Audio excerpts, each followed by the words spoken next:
مامۆستایانی بەڕێز دەتوانن لەمە دەرسی ئەوە وەرگرن بۆ ئەوەی مامۆستایەکی سەرکەوتوو بووی لە ژیانە قوتابێک پرسیاری لێکردی مەڵێ بەڵێ یان نەخێت زیاتر قسە بکە لەگەڵی بۆی ڕوونکەوە زیاتر قسەکانت درێژە پێ بدە هەروەکو پێغەمبەری ئێمە ژوا بۆ صلی الله عليه وسلم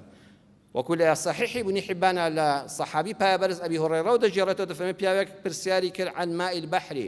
ئەی پێغەمبەری خوا صلی الله عليه وسلم ئاوی دەریا حکمی چییە پێغەمبەری خوا فەرمووی هو الطهور ماؤه ئاوی بەحر پاکە خۆتی پێ بشۆ دەستنوێژی پێ بگرە الحل مەیتەته ئەوەش کە لە ناویایەتی وەکو ماسی ئەوش حەڵاڵە هەموو گیاندارە ئاویەکان هەمویان حەڵاڵ و گۆشتیان دەخورێ خۆ کابرا بەس پرسیاری ئاوەکەی کرد بەڕێزان وتی ئاوی دەریا چۆنە دەستنوێژی پێ بگرم خۆمی پێ بشۆم پێغەمبەر لە وەڵامەکەی شتێشکەشی بۆ زیاد کرد فەرمووی ئەوەی لە ناو دەریاکەشایە کە ماسی و گیاندارەکانن گۆشتیان دەخورێ و حەڵاڵن واتە پرسیارەکەی وڵامەکە زیاتر بوو لە پرسیارەکە ئەوە ئەتەکێتی وەڵامدانەوەی و کلیلی سەرکەوتن و خۆشویستنی بەرامبەرە